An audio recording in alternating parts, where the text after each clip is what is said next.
Pessoal, sejam todos bem-vindos ao primeiro semestre de 2018. Eu sou a professora Gina Magali e vou trabalhar com vocês cálculo para engenharia, que se destina ao cálculo diferencial integral. O nosso conteúdo é basicamente trabalhar com limites, derivadas e integrais. Para tanto, necessitamos do conteúdo de funções.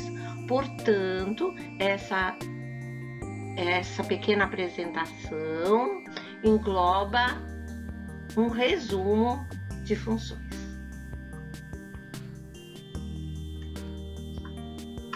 Funções.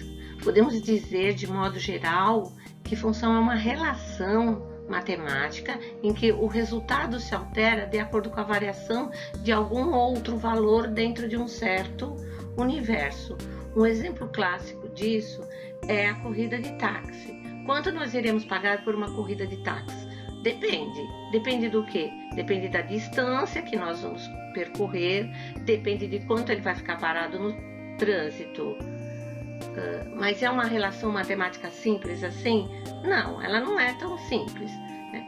Porque para cada valor que eu atribuo, eu obtenho apenas uma resposta. Então, isso é função, eu tenho que ficar bem claro. Para cada valor que eu obtenho nesse meu universo de atribuições, eu vou ter apenas uma resposta. Se tiver mais que uma resposta, ele deixa de ser função.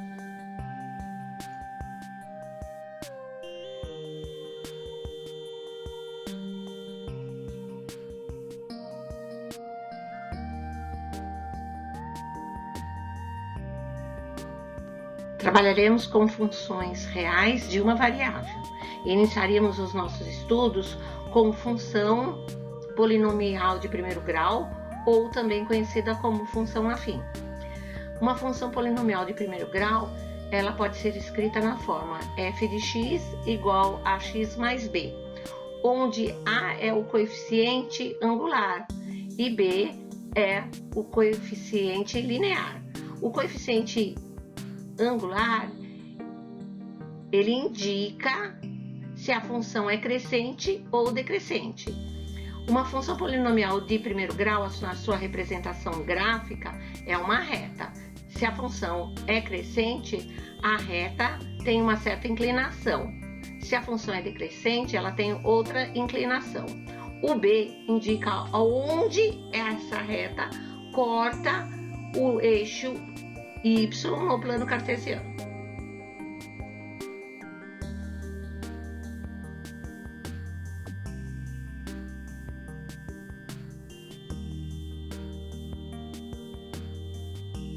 Nossa segunda função a ser estudada é a função quadrática ou função polinomial do segundo grau. Essa função ela é escrita na forma ax² mais bx mais c. Ela é chamada de função quadrática porque a variável está elevada ao quadrado. A representação gráfica da função quadrática é uma parábola. Essa parábola pode ter a concavidade virada para cima ou virada para baixo. Depende do coeficiente a. Se a for positivo, a parábola é virada para cima. Se a for negativo, a parábola é virada para baixo.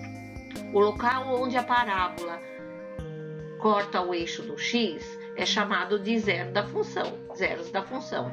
E para calcular isso, basta pegar a função, igualar ela a zero, que cai numa equação de segundo grau, e resolver a equação do segundo grau. Se delta for positivo, indica que a parábola cortará o eixo do x em dois locais. Se delta for igual a zero, indica que a parábola só cortará o eixo x no seu vértice, em um único local. Se o delta for negativo, a parábola não corta o eixo do x.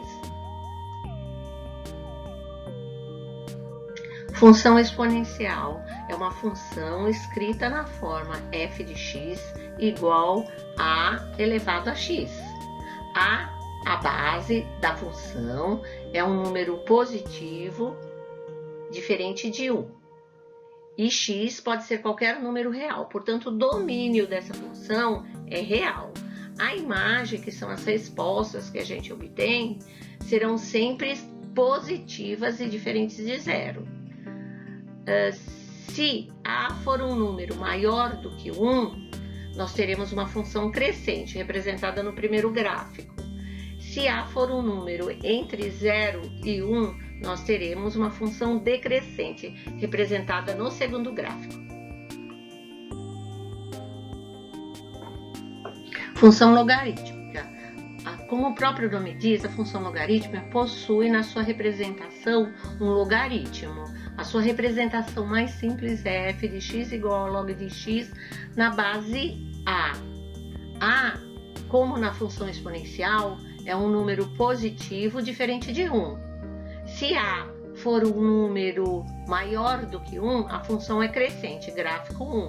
Se A for um número entre 0 e 1, a função é decrescente, gráfico 2.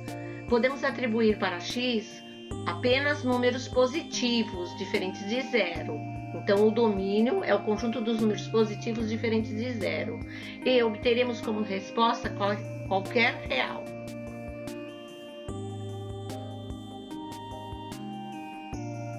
Funções trigonométricas. As funções trigonométricas são funções angulares para estudar fenômenos periódicos.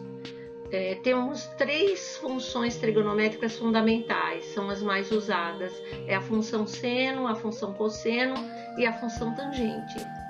O mais fácil para estudar as funções trigonométricas é usar o círculo trigonométrico. O círculo trigonométrico tem raio 1, uma unidade, e no eixo x a gente mede o cosseno, no eixo y medimos o seno, e na perpendicular paralela ao eixo y nós medimos a tangente, e na perpendicular paralela ao eixo x nós medimos a cotangente.